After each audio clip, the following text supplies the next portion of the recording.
Everybody, good afternoon, good morning, good evening, whatever part of the world you're in. Welcome to another IAEI News Live. My name is Thomas Dimitrovich, and today I have with me, waiting in the waiting room, Rudy Garza, CEO, President of IAEI, the Independent Association of the Electrical Industry, here on IAEI News Live, and it all starts now.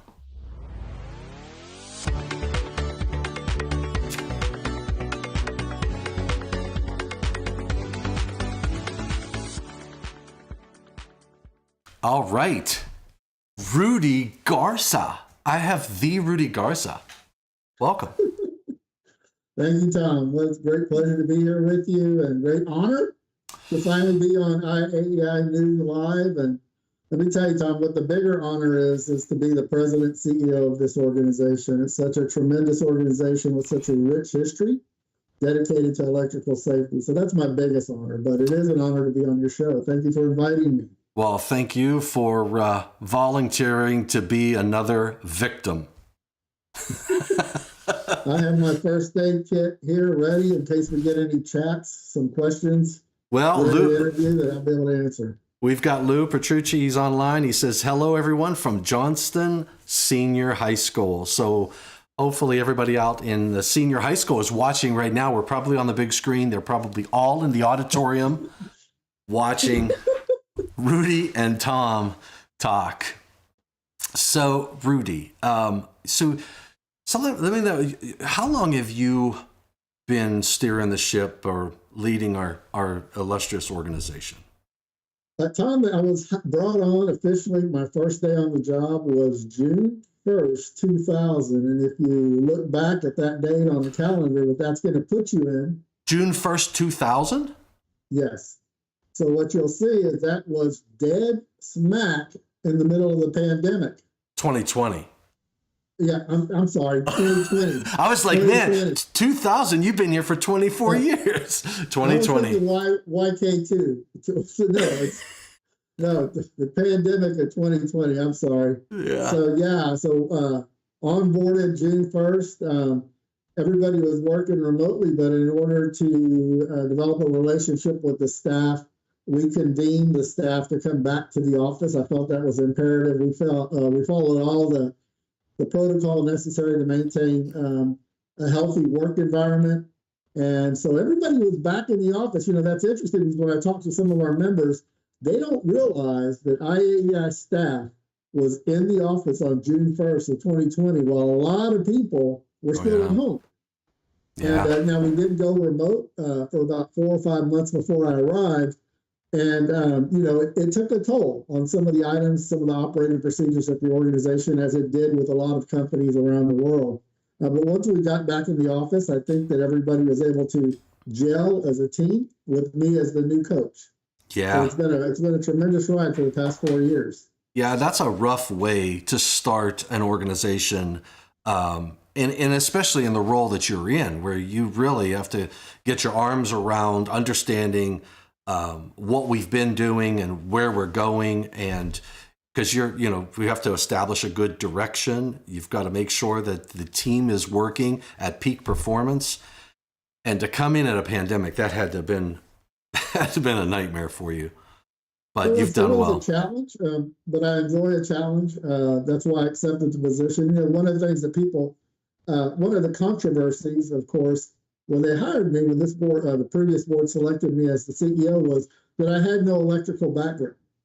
But at the same time, I think that in the past, what had happened at this organization is they always selected someone from the board to become the next CEO, and they did not have any association management experience. And so I think coming in, that was one of the things that I recognized is, yes, I may not have had, or I still don't have a lot of electrical experience, but I've been in association management for almost 28 years. I've managed statewide organizations, national organizations, and international associations. You know what's funny is when I think about this is the funny part.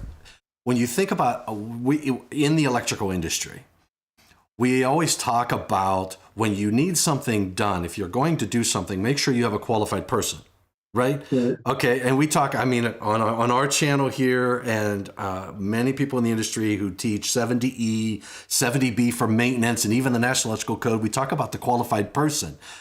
Right. Sometimes it's really difficult to recognize, and it's hard to admit that you may not be qualified for this type of a role. And when you think about the role that you're in, it's not an electrical inspector. It's not an electrical engineer's role. It's not any of these other types of trades. You have to understand a lot of the critical aspects of running an organization, and that takes a special talent. And to your point, historically, I wouldn't say IAEI was in the same boat. Or was in a boat all by itself. There are many other organizations that probably make similar, and I'll call them mistakes, because honestly, you really need somebody who's qualified to do that job. To your point, I would never want to see you out on a job site pulling wire or landing a terminal, but that's not your function. So I think coming in the way you did, and with your background, you have to make very difficult decisions that are in the best interest of the organization. And that's got to be difficult, especially in light of an industry, and I would even argue an organization that doesn't like change. You know, I always, my go-to about change, Tom, is that nobody likes change except for a baby with a soiled diaper. I mean, that's just a fact. We all are resistant to change, and I don't care what it is. You may go to eat dinner and the table setting's different, right? And it throws you off, right? Because it's not what you're used to. Yes. But change is inevitable, and if you don't change, you die. And I think that that's one of the things I discovered when I came in with my background of association management, is that the organization was in need of some change. To move it forward.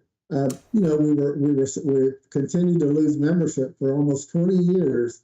We went from about 26,000 members down to about 9,800 when I arrived.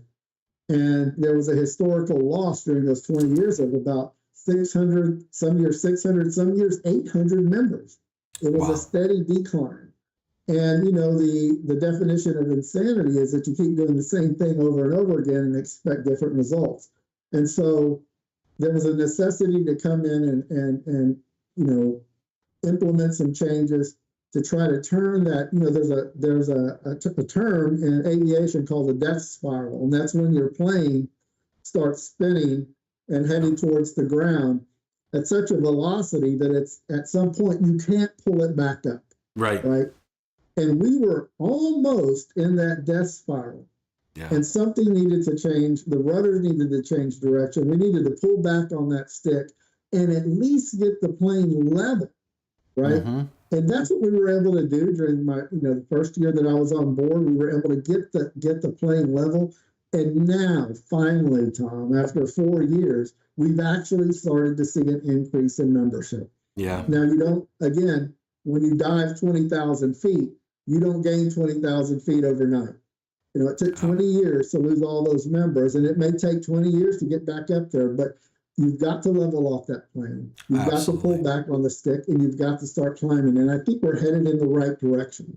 Yeah, I'm with you there. And I love to see the numbers. I love to see and I look at it from we're able to serve our members with good quality materials.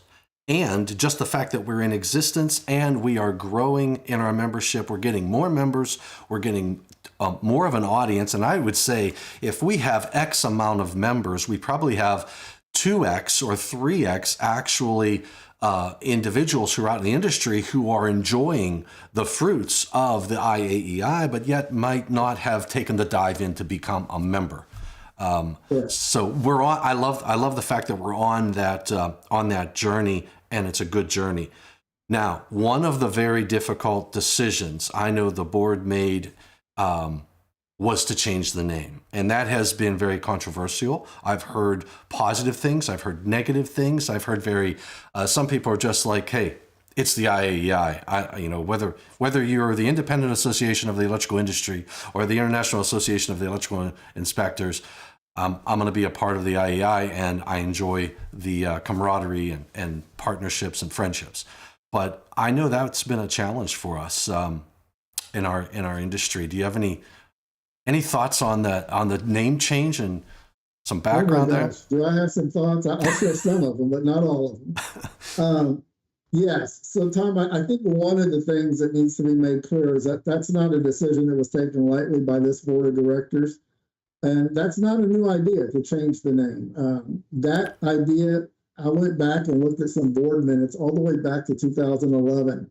That idea was starting to be floated around in board meetings and in discussions. Yep. I think there were some very insightful board members at that time that recognized, coming out of the Great Recession, that many municipalities had laid off their electrical inspectors, and therefore they weren't going to be members of IAEI anymore because there was no dues being paid for those members, and that the number of our electrical inspector members had declined significantly. And so I think that's why those discussions started in 2011. In 2016, there was a strategic planning session that was undertaken, and the idea was floated again about, let's explore a name change. We need to be more inviting.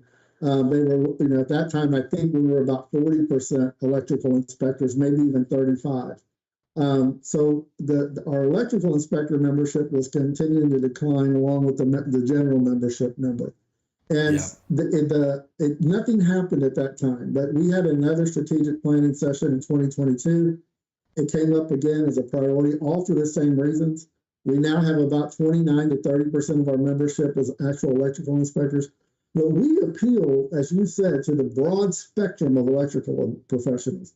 Yep. We have NERDL members, we have inspector members, we have multi-hat members, we have engineering members. We even have association members that are, we do cross-functional association membership. It just goes on and on.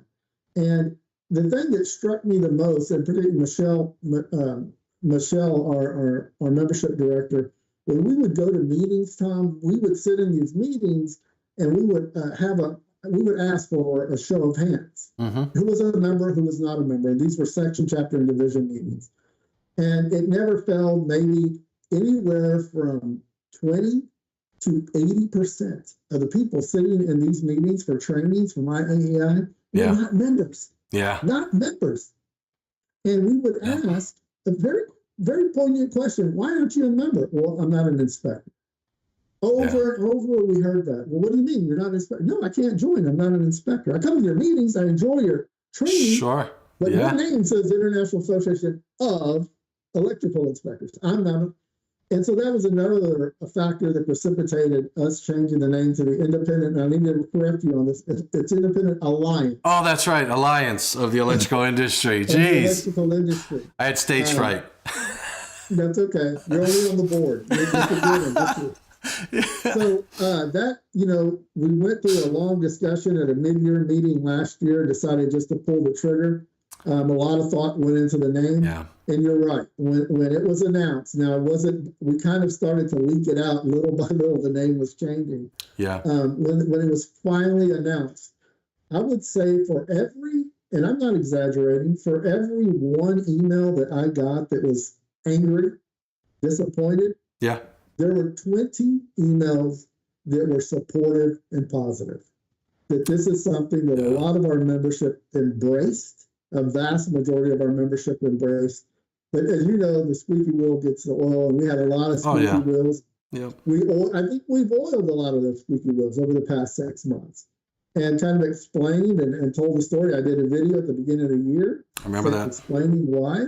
And I think we're making progress with those squeaky wheels, and I think people are starting to recognize, especially since they're seeing that our finances are solid. You're on our finance committee. Yep. That's turned around. We were running a monthly deficit of income versus expenses for a number of years. Yes. That's leveled off, and our membership is growing. So all of those things combined I think now we're in what we're calling 2024, Tom, is the year of transition. We announced the name change at the beginning of the year. We have a very strategic approach to all of this. It's not just we changed our name, get used to it. Yeah. Right? Yep. Yeah. We've come up with a very, very comprehensive marketing kit. That actually within that kit, we've emailed that kit to every section, chapter, and division secretary and president. And within that kit, it explains exactly how you're supposed to be using the new name, what the font looks like, what the colors are. We'll even, if you're going to do a banner or you're going to do a brochure, you can just send the information to us and we'll handle it for you at the international office. Right. And it takes a lot of, we know we're a volunteer organization. And I know some of our volunteers will spend days putting together a brochure, right? Yeah, oh yeah. Laying it out. Yep. If they just send us the information, we're going to get that out to you in about 24 hours, right? Yeah. So we have this kit. I think you have a screenshot of, of the kit. There it is. There's the, this is, I guess, the email that goes out to all of our sections and chapters and divisions. Is that right? Correct. To the presidents and the secretaries. And there are drop boxes on there. When you click on them, they actually take you directly to the instructional page of what you're supposed to be doing and how you're supposed to be using it. So there's your brand guide, your recommended fonts, your all your standard logos. Oh, and you have membership applications, very important. Correct. You have the event. So this is a folder. Oh, and you have PowerPoint templates too. So, absolutely. Oh, that's very nice. I think that's one thing that gets, one of the biggest issues with IAEI is we are kind of like a franchise, right? We have the corporate McDonald's office, which we are. Yeah. Then we have all these franchisees. Now, let's use McDonald's because it's a worldwide brand everybody knows. McDonald's has a certain set of colors that every franchise has to use. They have certain furniture, believe it or not, that every franchise has to use. The same cups, the same wrappers for their sandwiches, the same parking configuration in their parking lot, right? Yeah. The same design for their drive-thrus, right?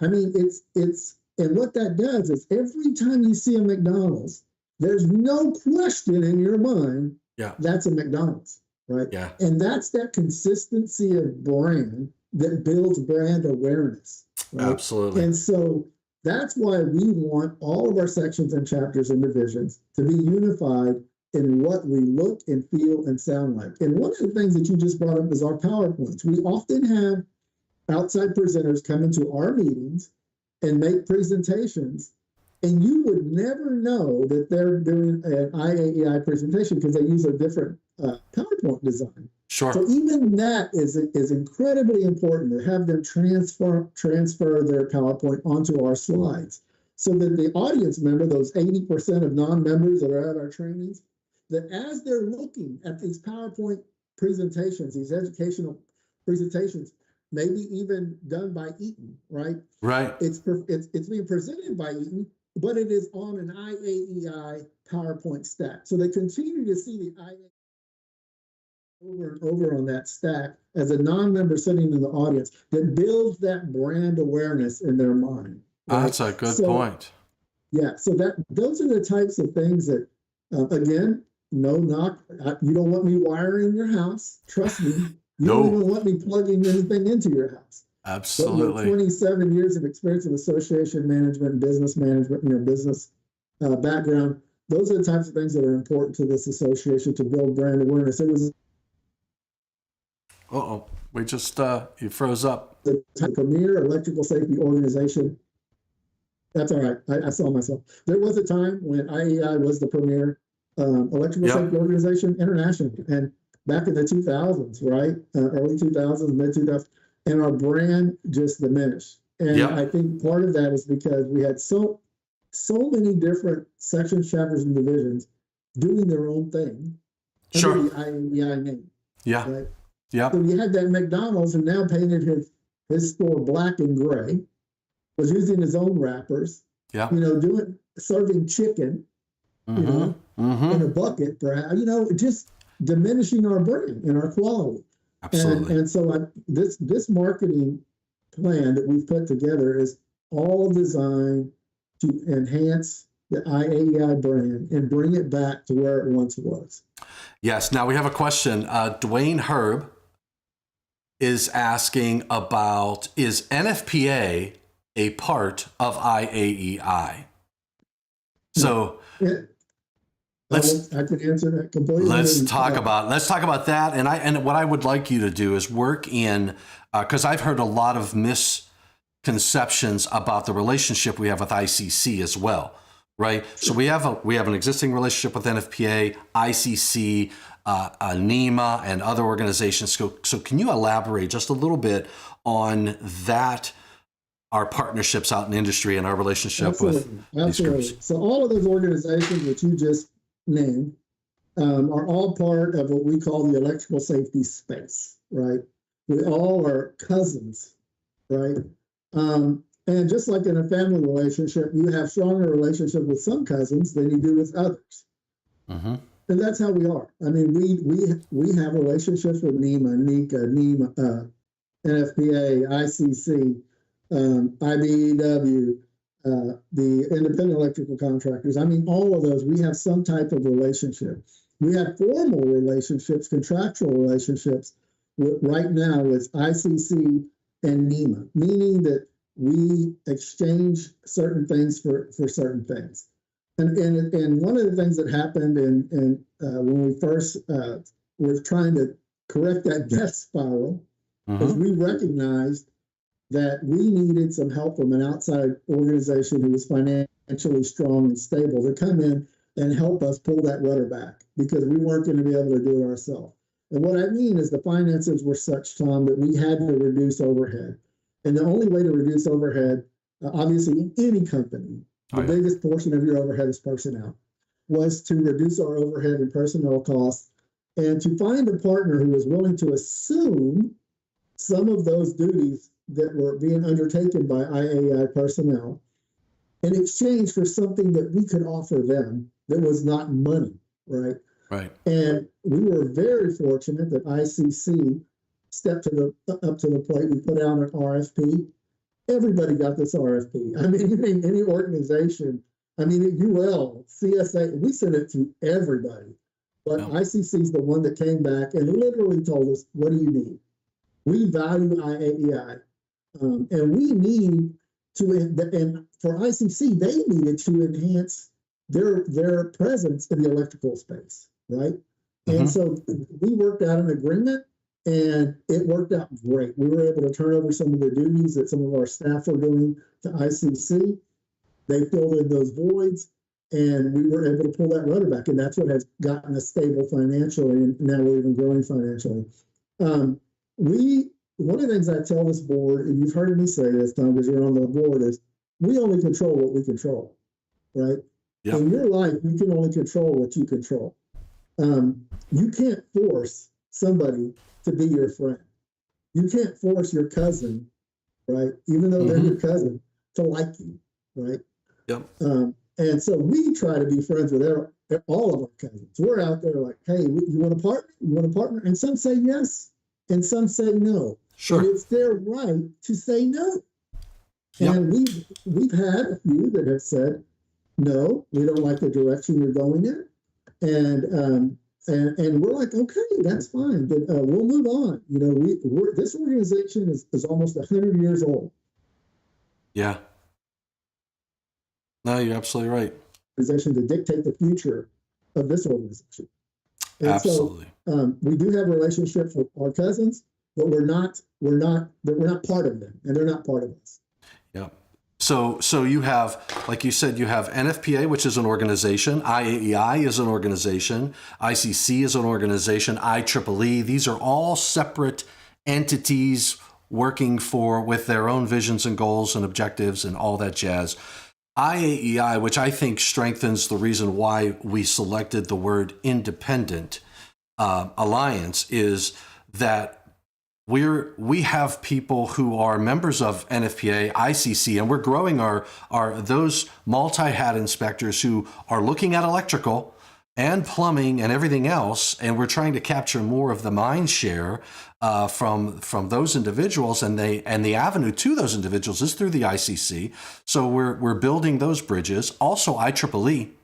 And right, Yeah. so we're trying to grow our engineering audience, and I know we're branching out, and I know we're going to talk about it. It's on our list of items to the Central America and South America and other countries as well, which really demonstrates. I mean, I know Canada is very obvious, but we also have presence in other countries as well. So, but I think the strategy, the important part of all of that is building relationships with organizations where you have a good mutual benefit.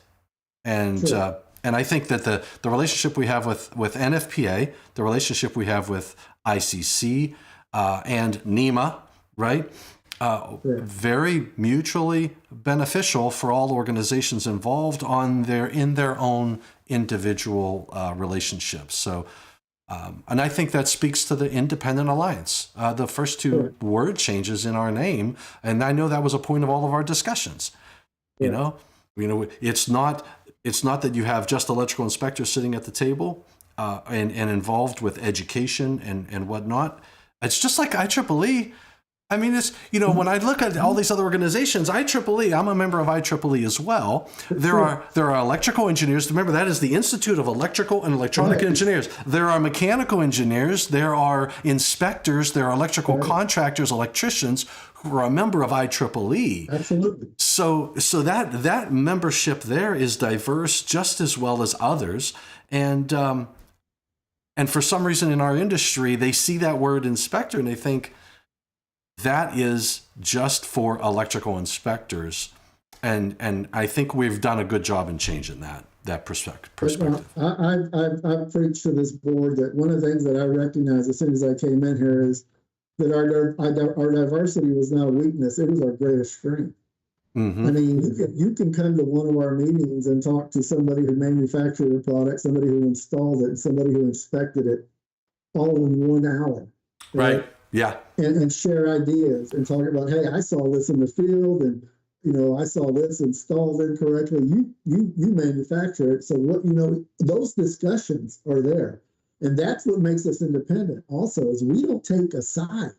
Yeah. We're not taking the side of the manufacturer, in congressional hearings, and we're not taking the side of installers, and code process. We're independent. We're just saying, hey, out in the field, this is what we see as electrical inspectors. But we bring all those ideas together. Yeah. Right. The former slogan was, we were the keystone of the electrical industry. That was our old slogan. But unfortunately, nobody even knows what a keystone is anymore. But it is that stone that holds an arch together. Yeah. That's at the top. And we still are the keystone of the electrical industry. We bring everyone together and hold them together. And the other thing is, when you go to our meetings, Tom, I think one of the things you find is these young electricians, and they're in there with people that are, work for Eaton as VPs, sometimes senior VPs, work for UL, work for CSA. That's true. And they're in awe. These young guys are in awe. They're like, oh my goodness. And then they see our inspector members who are writing the code, right? Yeah. And they're like, oh my goodness, I've read what you wrote. I saw you on this video. You taught it. And it really opens their eyes to the value proposition of becoming a member of IAEI. Right. Of course, you're going to get the education, you're going to get the publications, you're going to get to watch IAEINewsLIve and all these other things. But more so than that, you're going to get to rub elbows with the premier people in the electrical industry. And one of the things that we discovered, Tom, if you recall, we went through our strategic planning exercise, and we tried to name the things that we thought were our greatest strength. And we had 2 outstanding facilitators for our strategic planning session. And they wanted us to name the things that separated us from everybody else. Because you could join IEEE, you could join any other organization. What is your value proposition that you can't find anywhere else? And at the end of the day, after naming all these things that we thought made us great, it was none of those things.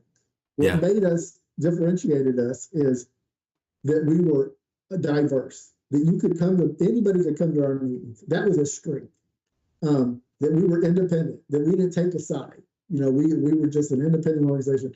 And then the most incredible thing that floated to the top is the networking opportunities that you gain at our meetings that oftentimes lead to career advancement. And so we have taken that and run with it. We even produced a short video. I think you have it, Tom, that we could show real quick. It's 3 minutes long, that tells that story about who we are and why we're strong and why you should join. You got a chance to show that? I'm going to do that right now. And right after that, we've got a couple questions from Dwayne Herb and Terry Richardson just said, hey, from Key West. So let's play that video now. Let's do it.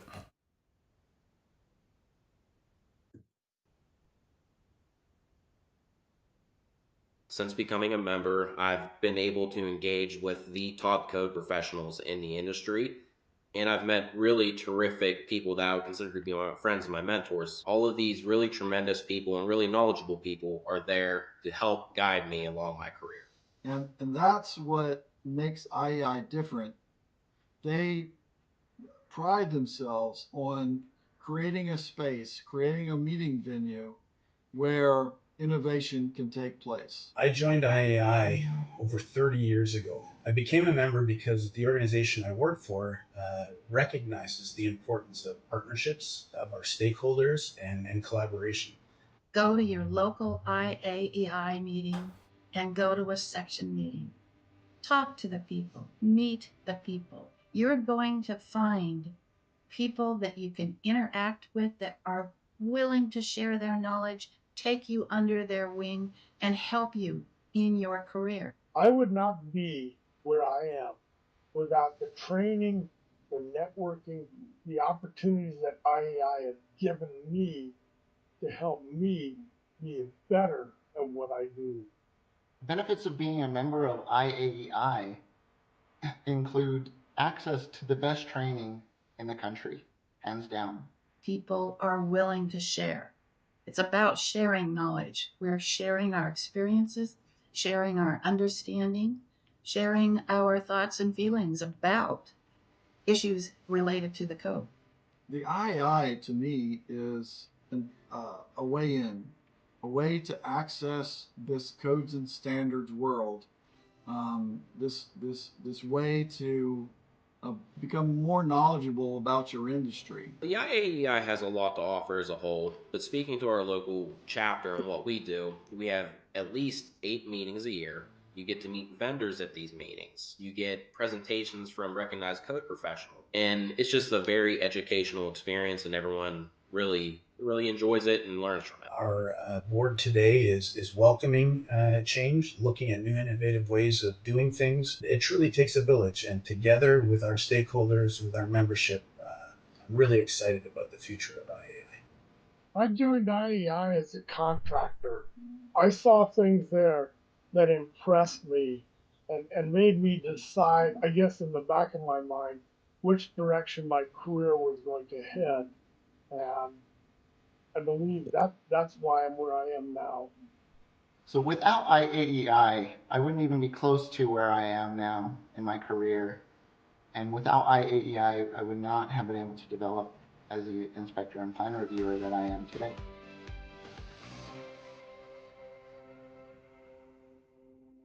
Well, that was pretty good, Rudy.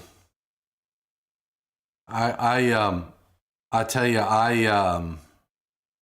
I know most of those individuals, and I can tell you from my perspective, I've been with Eaton since '96, and then I was in metering, I was in communication hardware and software. My exposure I had zero exposure to IAEI. I was an IEEE member. I wrote some IEEE papers. I was involved in that technical world of with all my fellow engineers and whatnot. But codes and standards, to me, standards were just a process I had to get through to get a product on the market. Right, I was a product manager, and then it was a barrier, right? And then I started to, when I moved over into residential products, that's when I really understood the value of the codes and the standards world, especially the National Electrical Code. And I went to my first IAEI meeting, and I'll tell you, it was like, I can remember I had my table in the back, right? And I had my little wares, and I'm answering questions on technology and stuff. And then I would go in to where they had the meeting, and I sat down in the audience, and I'm watching and listening. And it was like sitting in a foreign country, and I didn't understand anything anybody was talking about, right? Every now and then you hear a word you recognize, and you go, okay, I know what they're talking about. And I was just thoroughly impressed with the amount of knowledge that everybody had. And then I would go out back to my, at break and whatnot, and I would talk to people. They would ask me questions. I learned that was when my real education started, in my opinion. From my career's perspective, I had come to an end. I mean, I still have, we all learn something every day.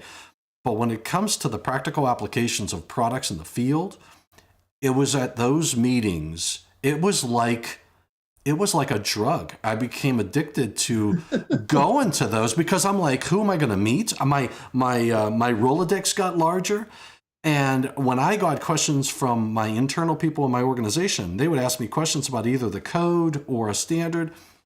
I was like, well, I met Tom Lichtenstein at a meeting. I know he works for UL. I would call Tom Lichtenstein or Michael Hofkin or a lot of the people that were on this video, other inspectors. Donnie Cook, I can remember asking Mark early. I told Mark, I want to learn the code. And I was at a Southern Section meeting, IAEI Southern Section. And he goes, come with me. And he introduced me to Donnie Cook. And Donnie goes, I'll teach you the code. He goes, why don't you come down to a chapter meeting, Alabama chapter meeting in Birmingham? And he gave me a topic, and he gave me a list of questions. And then I developed my PowerPoint based on those questions, and then I would review it with him beforehand, and then I would deliver a 2-hour program. And I'll tell you what, those sessions were just the beginning of my growth at Eaton and as a professional engineer. Just phenomenal from just what an organization and what those opportunities can provide. Just insane. Yeah. And when we go to section meetings, you've seen me do this. I ask how many people would not be in your professional position today. Yeah. In the audience, if it were not for IAEI, and hands just shoot up. Yeah. They shoot up, and they're like, yeah, I am in my position today because of IAEI. And that video that we just showed was sent out to every, president and secretary of every section, chapter, and division. And we encourage them, show it before every meeting. You were in Houston, you recall, and we showed it. Yeah. We showed that video. We signed up, I think, 6 members after we showed that video. That's exactly right. Just from that video, right? And they came up and signed up as members. It's important that we show that video. We have the tools. We have the toolbox now that we're providing to our section chapters and divisions to rebuild this organization. And more importantly, to rebuild their section chapter and division. Yeah. Right? We don't get the members. It's the section chapters and divisions that actually get the members. And we have some sections and chapters that are growing and growing well. And we have some that are not, unfortunately. Yeah. And I think the ones that are growing are the ones who have embraced the toolkits that we've provided and have embraced the direction that this board is taking. And I see them utilizing all of these things at their meetings. And when I look at their membership numbers, they're creeping upward. Yeah. They're more inviting. They're not, closed off. They're more inviting. They're more welcoming. And so I think, and, the proof is in the pudding. Our numbers are increasing. I think a lot of things we're doing are working. I agree. All right. So before we went to that video, Dwayne. I did get a thumbs down, Tom. Somebody gave me the thumbs down. I'm not sure who it was. Oh, really? You got a thumbs down? How did you even see that? Well, remember, you know what? I always tell people, if you want to hit the thumbs down, you have to hit it twice. So they probably didn't know the rules. So Dwayne Herb asked the question, so does ICC control the inspector test? Do you know? So what happened is we used to have an internal inspector certification. It's not our master certification. It was just a regular certification that we ran through a third-party proctor, a third-party organization. Right. When we partnered with ICC, they also had an inspector certification program. Now, our members, even our board members, were a little concerned that that test was not up to par. ICC was gracious enough to appoint 2 of our board members on the exam committee to review the ICC electrical inspector exam. And after that took place, we merged our inspector certification with the ICC certification. The 2 people that sit on that are Kerry Hellberg and David Humphreys. Yeah. They're the ones reviewing the ICC exam to make sure that it is up to snuff, that it's up to the standards, that it contains the right amount of information and questions and correct information, that it qualifies under our terms to be a certified electrical inspector. So this is what happened. It's very interesting, Tom. We know that nowadays the purse string holders who pay for dues within municipalities are the building officials. And I'm going to be completely honest with you. Mm-hmm. I did this example at a board meeting. I drew this circle and another circle, and I said, see this big circle? This is everybody who knows us. And the big circle represented our members. Of course, our members know who we are. And then the smaller circle was the electrical industry. And then the even smaller circle was the general population, right? And then we went to even a smaller circle. And then I said, do y'all see that tiny circle in the middle? And they would say, no, I don't see that circle. And I said, that represents the world. Nobody knows who we are. Yeah.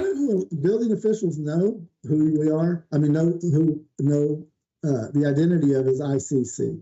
So by partnering our electrical inspector certification with ICC, they already had, I think, 9,000. We only had like 1,600.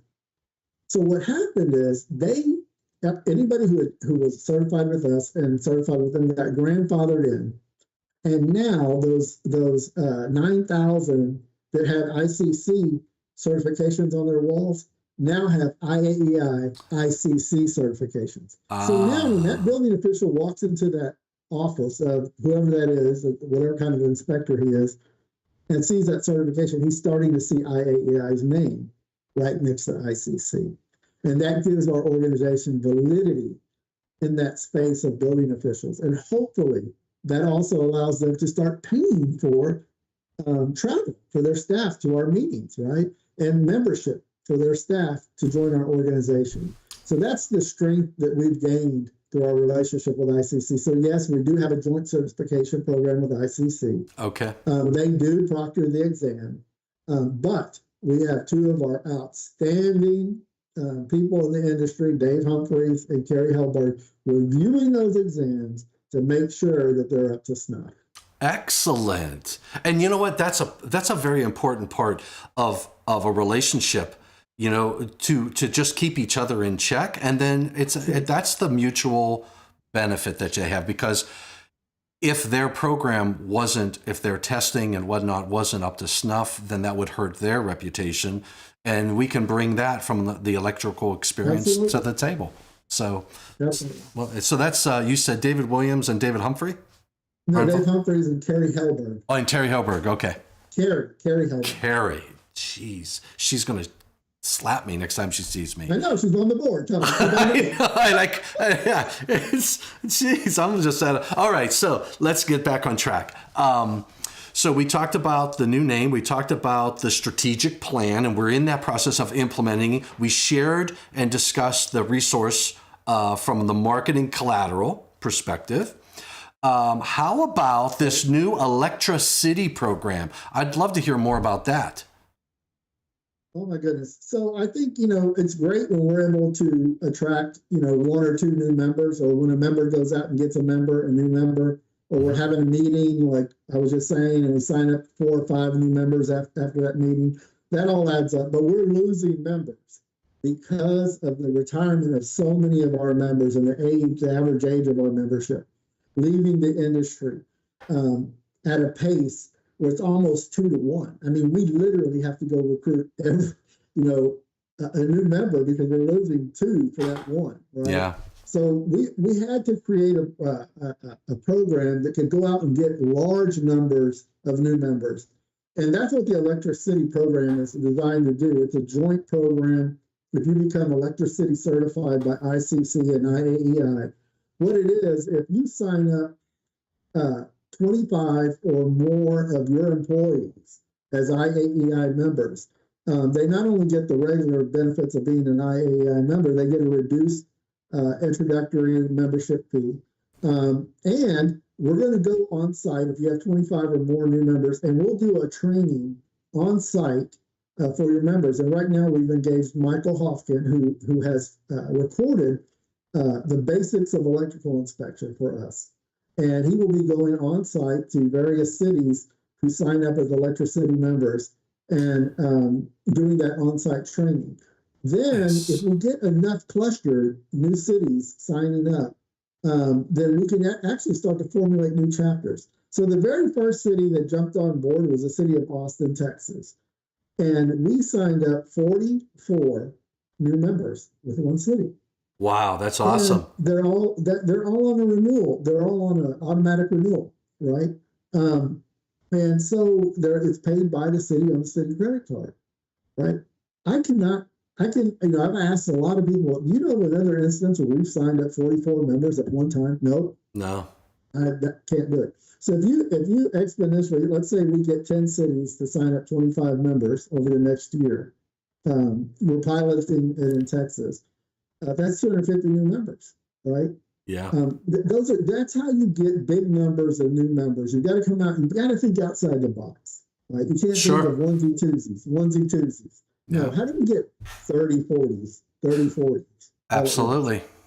And so that's what it is, and we're developing a new website. It's got a life of its own. We're just in the preliminary stages of it, but it's going to be a program that I think is really, really going to impact our membership.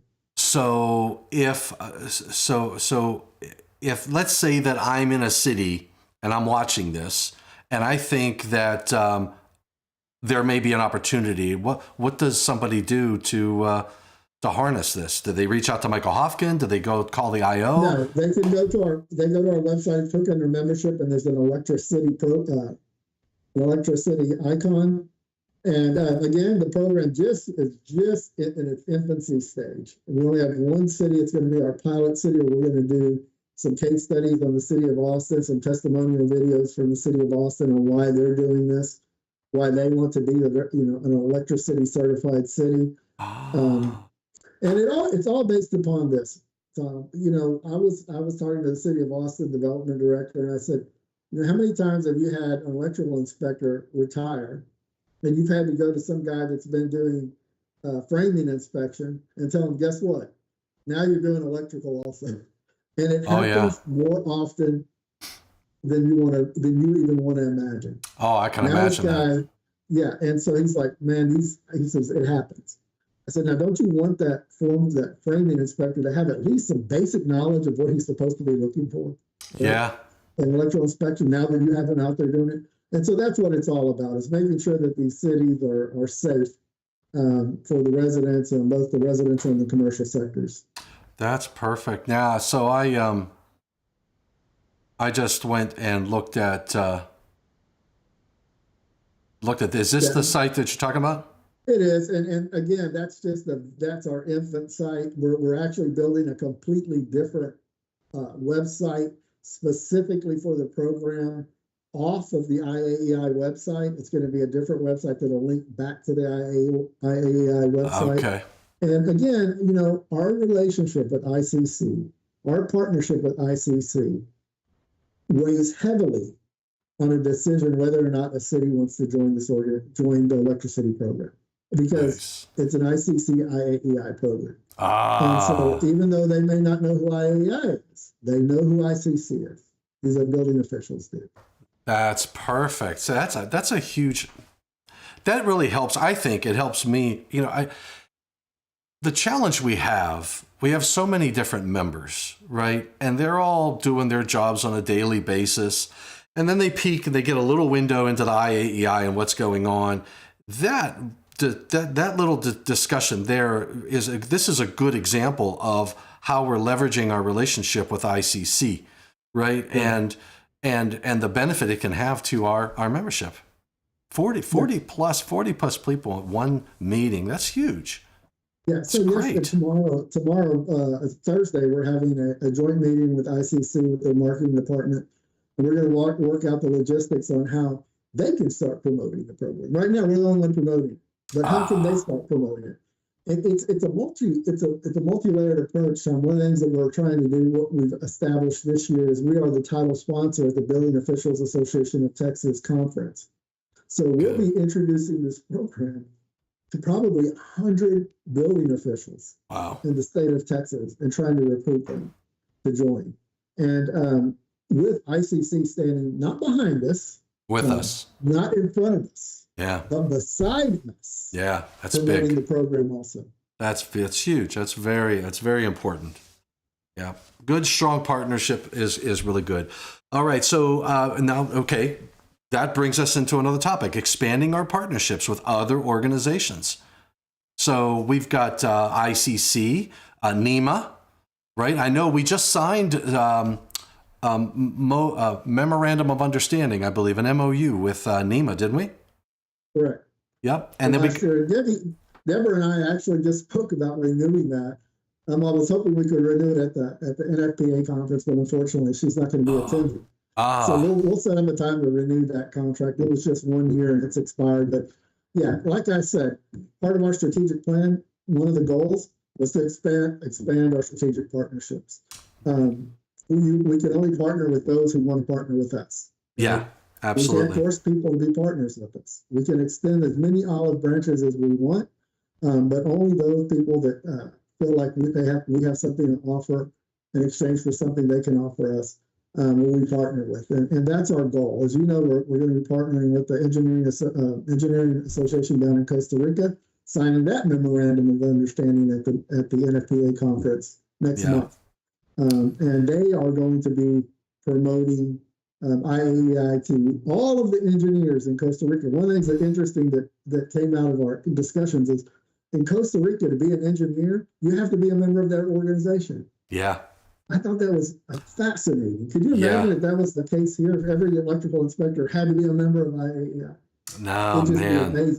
You would grow overnight. I know. Right? You need to be over in DC making regulations. But I think I know when I first went down to Costa Rica and I was down in Chile. I was amazed at how many people use the National Electrical Code, NFPA 70. They reference NFPA 70E for safe work practices, and now 70B for maintenance. All of those, the IAEI is poised very well to bring those materials. Now there are a lot of English-speaking individuals down there, but I think another opportunity we have as an organization is to create some Spanish, materials in Spanish, because even in the United States, we have a lot of Spanish-speaking electrical workers out there that's their native tongue.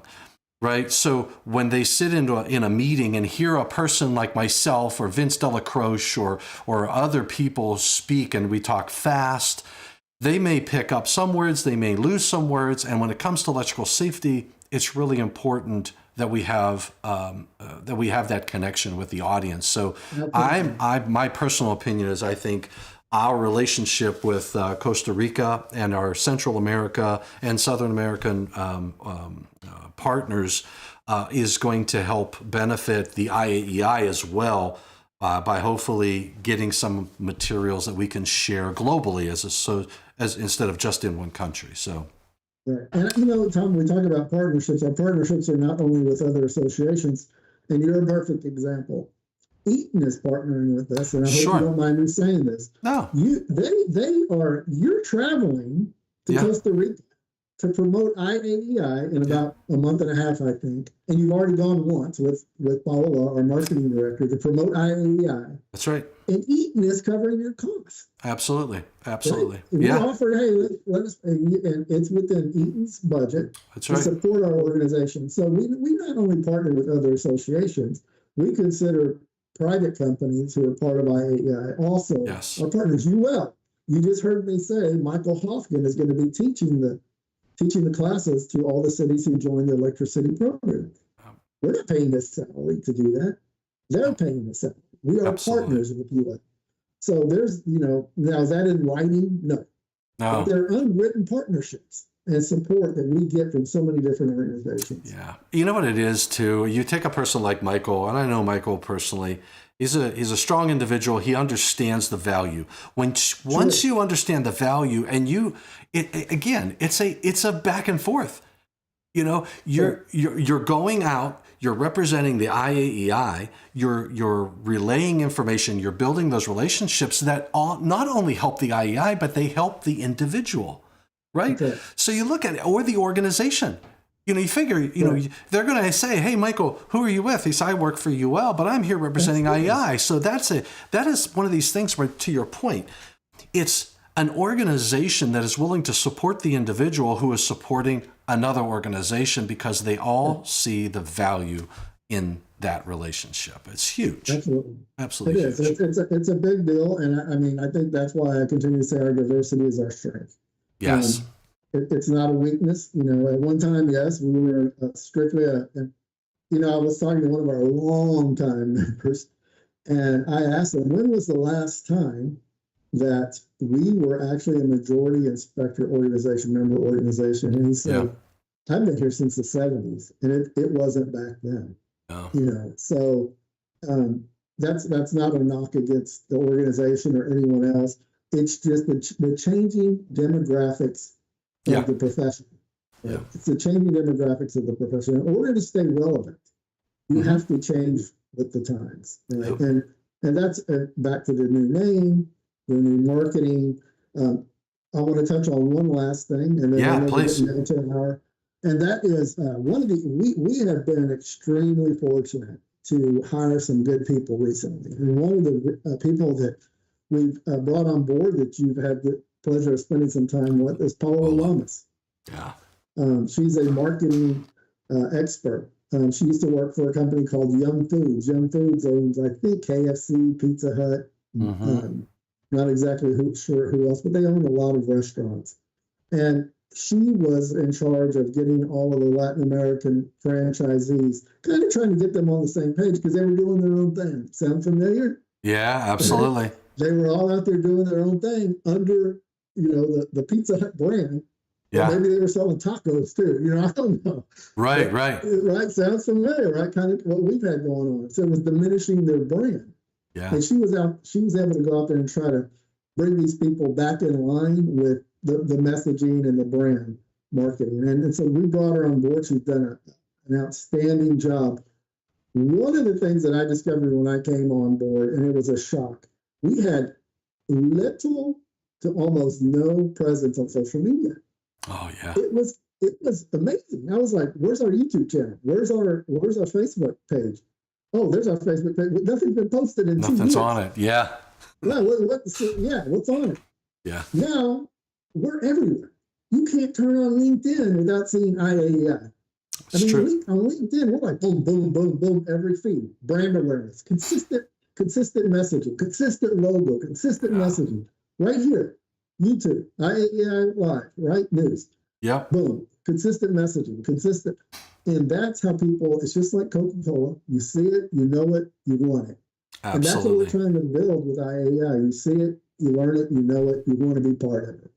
And so we have a very robust social media program now and plan in place.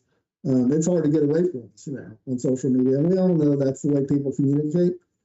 As you well know, Tom, we're setting aside a budget to promote ourselves through search engines. Yeah. And so, if you type in electrical training, guess what? Boom, we're going to pop up. That's right. Electrical education, boom, we're going to pop up. And it might be a link to your channel. It might be a link to our education platform. But that's the way we spread brand awareness, right? Yeah. It amazes. It's kind of like I was talking to somebody the other day, and I said he was talking about somebody who didn't want to change, who hated change, and I said, well, did he just beep you and send you a fax, right? Did he just beep you on your phone and send you a fax? Yeah, yeah, you're right. Because where would anybody be today if we were still wearing beepers and sending faxes? You'd be out of business. No, you're Right? absolutely right. So we have to recognize that social media, online education, all those things are critically important to any organization, any company's success in today's world. You're absolutely right. And you know, you're just the. I remember a long time ago. I won't say how long it was ago before, but I was doing a presentation at an IAEI meeting, and as a company, we were starting to work on applications that worked on a smartphone. Mm-hmm. And I had concerns, and others had concerns on how many inspectors have to actually have a smartphone. So I would stand up, and as I was doing either an education, and I took the opportunity to say, okay, show of hands, how many people in here have a smartphone, or do you have the flip phone, right? And very little had an actual phone like a, you know, either an Apple or a whatever, Android or whatever they called them. They all had the flip phones, right? But they all had a cell phone. Okay, they all had a cell phone. There were still some people in the audience who didn't even own a cell phone. Okay, but the majority had a cell phone, and a very small portion of them had some sort of technology like this. If you go into that same meeting today and ask them who has a smartphone, I would say the majority are going to have this. There are still some who still have the flip phones, right? Sure. Just like in the past, and so we adopt technology, and we do accept change. It's just, I think in our industry, it is at a snail's pace that we accept that and are well open to the aspect of change and new things, new technologies, whatever it is. But eventually we get there. So yeah, I think a great example of that, the resistance and then finally the acceptance. Yeah. Is, and I applaud NFPA's Link, right? Oh, yeah. Their online system, right? Their online code. Yes. You get all their codes Yes. on your phone. Yeah. And you can word search. You can do anything. Yeah. Now, I remember when they announced that in our industry, well, I need my book. Don't you dare take my book. Or my PDF. I want my PDF. Adobe. I got Yeah. my PDF, right? Yeah. Now, after they used it for 6 months, they would never touch another book. Yeah. Right? Because it's so much easier to use. Yeah. Yeah, you're right. And the Adobe Acrobat, I mean, that was the big thing. I wanted my Adobe file. I want that Adobe file. And now it's not there. But you'll still hear the complaints. You'll still hear the people that still want that. You know, they'll say, boy, I wish I had my Adobe file. But once they start using the new technology and they start leveraging it, it's like, oh, wait a second, this might actually be a little bit better. Right. You know? Exactly. Gotta love it. Tom, I know we've been here for an hour, and I want to thank you for having the opportunity to join me. And I hope, were there any more questions? I know any more thumb down. Don't lie. If there's a thumb down, I didn't see any thumbs down. I even went out and checked, and I didn't see any thumbs down. So I think we're golden. Willie Snyder made it late, but he was worth the wait. Dwayne Herb, it looks like he has his questions answered. So I think we're golden, Rudy. Thank you for your time. I know you're a busy guy, so I appreciate you taking the time out of your day for an IAEI News Live. I appreciate the opportunity, Tom, and you do a wonderful job for us hosting this. I'm sorry we can't pay you more than 2 peanuts a month. That's okay. I really appreciate you doing this for us on a weekly basis. It's a tremendous commitment and a lot of work, and I really appreciate it. Sure thing. It is a lot of work, but I enjoy it. Thank you, sir. Sure. Thanks, everybody out there. Thanks, everybody, for joining in. Thanks for what you do for the electrical industry. Thanks for what you do for electrical safety. Remember to stay safe and please stay healthy. All right, everybody. Take care.